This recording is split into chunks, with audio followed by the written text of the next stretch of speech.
Usually when we talk about education, there is this expectation of a rather, mechanical progression. Right. Yeah, sort of conveyor belt. Exactly. You put a child in the classroom, you teach them maths, history, science, they pass their exams, and then they just pop out the other side ready to join the workforce. Ready to be productive members of society. Right. And it's comforting in its predictability. Yeah. We really like human development to be a neatly categorized conveyor belt, as you said. We do. But then, you step back and you look at the actual state of the physical world that we are handing over to that next generation. Yeah. It's quite terrifying. It really is. Suddenly, that tidy little conveyor belt seems woefully inadequate. I mean, we are looking at a global landscape that is incredibly fragile. And honestly, the waters are becoming dangerously muddy, both metaphorically and, quite literally. Spot on. So, what does this all mean? We are unpacking a profound and incredibly timely article by Dr. Kathleen Kesson. Yes, titled Changing the Story. A Neo-Humanist Educational Philosophy for the Anthropocene. That's the one.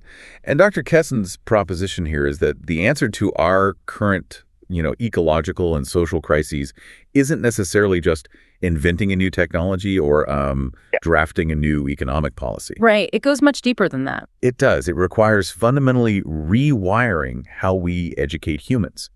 So today, we are exploring how a philosophical concept that was actually first articulated back in 1982 might hold the key to building a more peaceful and just world. And for you listening, it is worth noting straight away that this isn't merely a debate about, the primary school curriculum or what books children should read. No, not at all. What we are really examining is the underlying operating system of human society. Because if you look at the environmental and social degradation all around us, it is glaringly obvious that our current operating system requires an urgent, radical upgrade. Absolutely. And to understand why this educational upgrade is so vital, we first need to get to grips with the unprecedented reality of the physical world right now.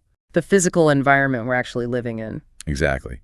The text begins with this very striking, highly personal narrative from Dr. Kesson herself. She's writing from her home in Vermont in the United States. Vermont, right, which is usually thought of as fairly safe. Quite right. It's traditionally viewed as the ultimate climate safe haven. It's inland, it's heavily forested, and it benefits from really robust infrastructure and progressive environmental policies. You would think if anywhere is insulated from climate chaos, it would be Vermont. You'd certainly assume so, yet her reality on the ground tells a very different story. Oh, a completely different story. She describes a period where just torrential rain poured onto already saturated ground, and in the living memory of the local residents there, they'd only ever seen a couple of major floods. Yeah, it's supposed to be a once-in-a-century thing. Exactly. But she recounts a single week where these raging waters destroyed bridges, roads, and literally hundreds of homes and businesses in the nearby towns. And it wasn't just the floods, was it? No. She vividly describes these eerie, sort of ongoing smoky days from the Canadian wildfires, just completely blocking out the sun. And then that was followed by an unusually late freeze that completely wiped out the local apple and peach crops. It's devastating. It really hammers home a terrifying point. There are just no safe havens anymore. You can't just buy a plot of land in the woods and hide from this. We are all deeply entangled in the same collapsing systems. And this local devastation in a supposedly insulated place perfectly illustrates a much wider global geological shift. I mean, for the past 10,000 years, humanity has enjoyed the Holocene era. The Holocene, right? Yes, which was a period of remarkable climate stability. And that stability is literally the only reason human civilizations were able to invent agriculture, settle into cities, and, well, flourish. Because the weather was predictable enough to actually allow for long-term planning. You knew when the seasons would change. Precisely. But Kesson notes that the vast majority of scientists now agree we have definitively left that stability behind.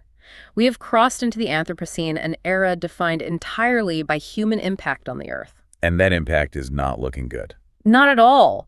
It's characterized by what they call the great acceleration of carbon emissions, completely unprecedented species extinction, the catastrophic loss of biodiversity, and of course these incredibly volatile weather patterns we were just talking about. Which brings us to a really stark philosophical divide in the text. The author quotes the American philosopher Roy Scranton, who has a rather blunt assessment of this predicament. Very blunt. He essentially asks, we're doomed, now what? He actually argues we need to learn how to die in the Anthropocene. Which is an incredibly heavy perspective to take. It really is. It feels as though humanity has built this magnificent high-speed train. We're hurtling down the tracks, marveling at our own engineering brilliance, but we suddenly realized we forgot to install a steering wheel, and the track ahead is just rapidly running out. Yeah, it's a brilliant way of putting it. But I do struggle with Scranton's pure fatalism. I mean, how on earth are we supposed to educate children if the foundational premise of their education is that they have no future? What's fascinating here is that this is the exact tension Kesson is exploring. She contrasts Scranton's doomsday scenario with a really incredibly optimistic vision from a thinker named Sri P.R. Sarkar. Yes. Writing back in 1982. Exactly. Sarkar envisioned a future where we are absolutely not doomed, but only provided we can cultivate what he calls the new human. Cultivating a new human. I mean, that is quite the brief for a Tuesday morning in the classroom, isn't it? It certainly is a tall order. But if cultivating this new human is the solution to stopping our runaway train, we really have to look backwards first.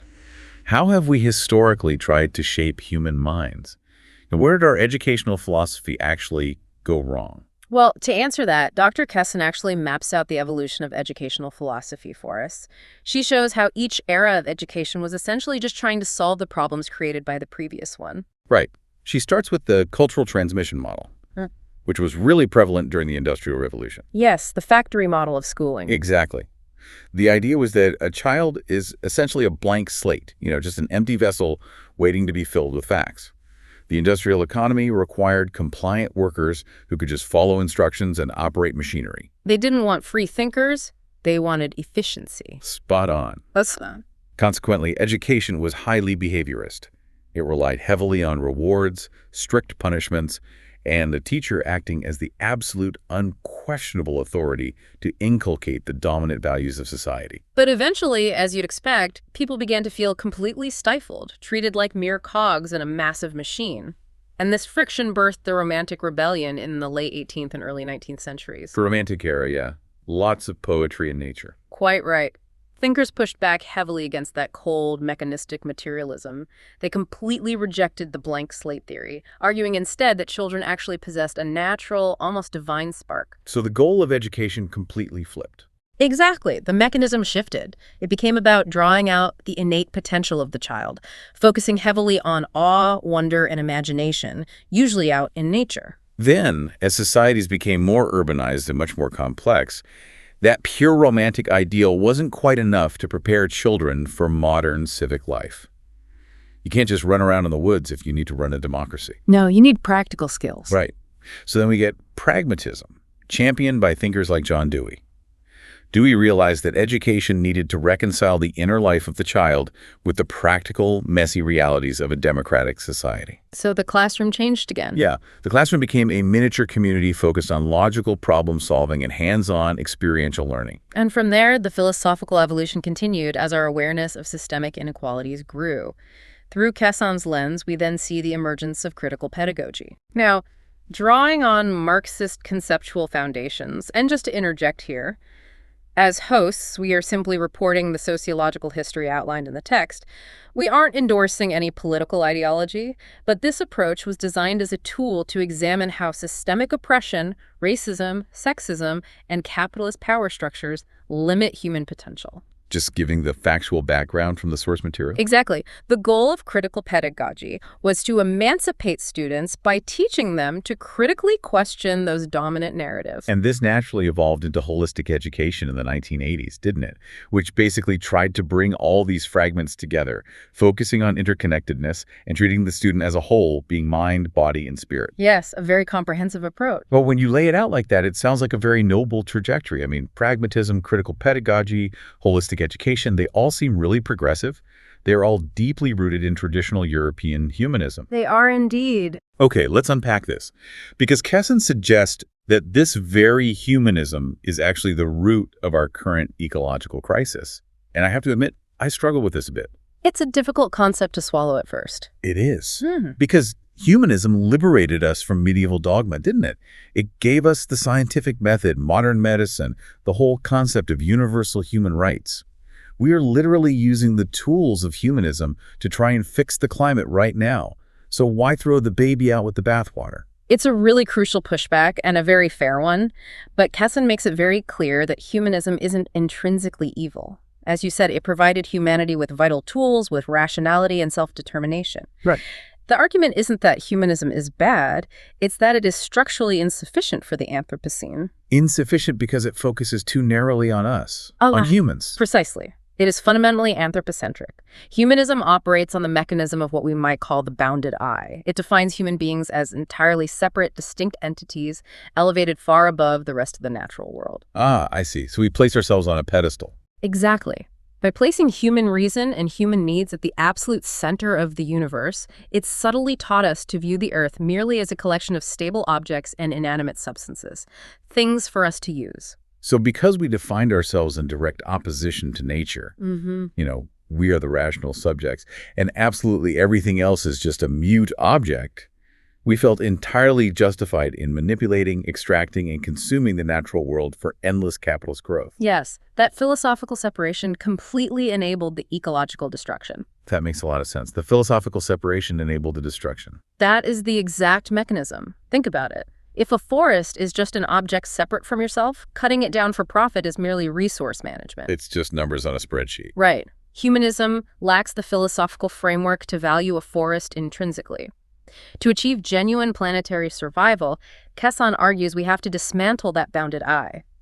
We need an operating system that decenters the human whilst maintaining those core humanist ideals of justice and compassion. Which brings us back to Sri P.R. Sarkar and his 1982 concept of Neohumanism. Yes, the philosophical upgrade. Exactly.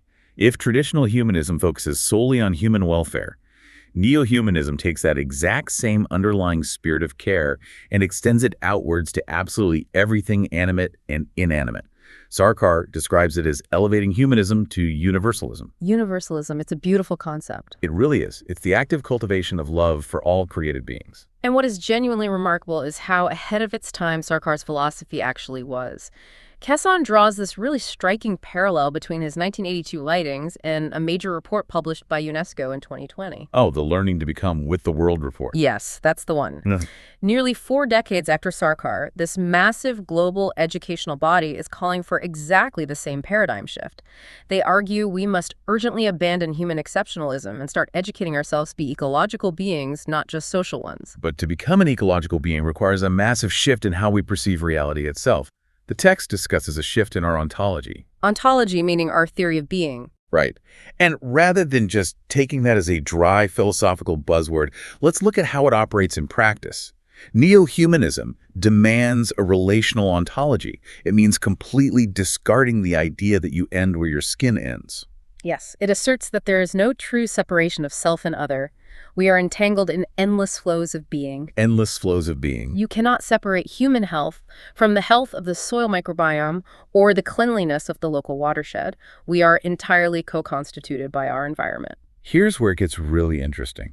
It completely changes how we value the world around us. It's the difference between looking at an old-growth forest as a massive timber warehouse, which is the old, extraction-focused humanist view, versus seeing that exact same forest as a sprawling family reunion. Family reunion, I like that. Because in a neo-humanist framework, you recognize that you share the same foundational DNA. You are literally exchanging breath with those trees in a continuous chemical loop, and ultimately your destiny is entirely bound up with theirs. You wouldn't set fire to your family reunion for a quarterly profit margin, would you? Well, you'd certainly hope not. That analogy captures the relational aspect perfectly. And if we acknowledge that we are deeply interconnected with everything visible and invisible, then our epistemology, our understanding of what constitutes valid knowledge, must also change. And this is where Kesson touches on a deeply tragic historical reality. Epistemicide. Yes, the literal erasure of knowledge systems. It's quite shocking when you dig into it. It is. Throughout our humanist history, as Western educational and economic models spread globally through imperialism, we essentially wiped out indigenous ecological knowledge. We arrogantly decided that one very specific version of empirical scientific investigation was the only valid way of knowing the world. But neo-humanism demands pluralism. Yeah. It asks us to integrate different ways of knowing without simply dismissing science. Kesson poses a brilliant question in the text. Can we learn to think like a tree? Which sounds completely absurd to a strictly humanist mind. It does. But Sarkar argues we must value both aparavidya, which is mundane, intellectual knowledge, the kind of facts you get from a textbook, and paravidya, which is intuitional, contemplative, or spiritual knowledge. And this is a really critical distinction to make. It isn't about abandoning critical thinking or retreating into some sort of anti-science mysticism. No, definitely not. Rationality is absolutely vital to challenge corrupt power structures and solve complex engineering problems. But true rationality, in a neo-humanist sense, must be tempered by deep contemplation and empathy. If we don't integrate the intellectual with the intuitional, we just end up creating highly efficient machines that destroy our own habitat. Spot on. So if our intellectual understanding of the world changes and our fundamental relationship to a tree changes, we suddenly have to change how we actually treat the tree in practice. Our ethics have to evolve. Exactly. Our intellectual shift forces a shift in our ethics or our axiology. Because in our current late humanist society, the market is the ultimate arbiter of ethics, isn't it? It dictates almost everything. If you ask a modern corporation, should we drill for oil in this highly fragile Arctic habitat? The prevailing ethical framework essentially dictates that if it yields a sufficient profit and avoids legal penalty, then it is good. Profit is the absolute cardinal value. Because the market does not factor in the intrinsic value of the Arctic habitat, it only sees the oil. But neo-humanism replaces that market-driven morality with a single, uncompromising ethical question. Does this action contribute to the welfare of all? The welfare of all. Not just all humans, not just all shareholders, but all beings. All beings. It's a staggering paradigm shift. But I do think this raises an enormous practical problem. Let's actually do it. Exactly. It is one thing to sit in a university seminar and nod along, agreeing that we should care for all beings. But how does a sprawling, frankly, underfunded state education system actually get young people to feel that interconnectedness, let alone act upon it? How do you expand a teenager's radius of care to include a river they've never even seen? You're touching on the hardest part of any philosophy, implementation. It's the critical hurdle. Kesson argues that this expansion of care cannot happen purely through reading textbooks or writing essays. It requires what she calls a proto-psycho-spirituality. Which sounds a bit daunting. It does, but practically it requires conscious, dedicated mental training. And to back this up, the text turns to modern contemplative science. So we're talking about the neuroscience of meditation here, aren't we? Yes, exactly. While the empirical study of meditation is still relatively young in the West, the neuroscientific data is incredibly compelling. We are looking at the actual mechanics of neuroplasticity. How the brain can literally rewire itself. Precisely. The text highlights that even for beginners, consistent meditation physically alters the brain. It significantly reduces reactivity to stress, it actively downregulates the amygdala, which is our primary fear center, and it improves sustained focus. Which is fantastic. But reducing stress, while obviously great for the individual student dealing with exam pressure, doesn't necessarily save the planet on its own. How does that biological change map onto the neo-humanist goal of universal care? If we connect this to the bigger picture, the mechanism is deeply intertwined with empathy. When a student is chronically stressed, their brain operates in a defensive survival mode. Fight or flight. Right. And in that state, their radius of care inevitably shrinks to immediate self-preservation. By downregulating that stress response through contemplative practice, we actually free up cognitive resources. The studies show that long-term meditators demonstrate a significantly greater neural attunement to those who are suffering. Wow. Their brains quite literally process the pain of others more deeply. That is absolutely fascinating. So the biological mechanism of meditation actively breaks down the bounded I we talked about earlier. It physically wires the brain to be less self-centered. And crucially, this neural attunement leads to tangible behavioral change. It translates into an enhanced likelihood of taking concrete action to help others.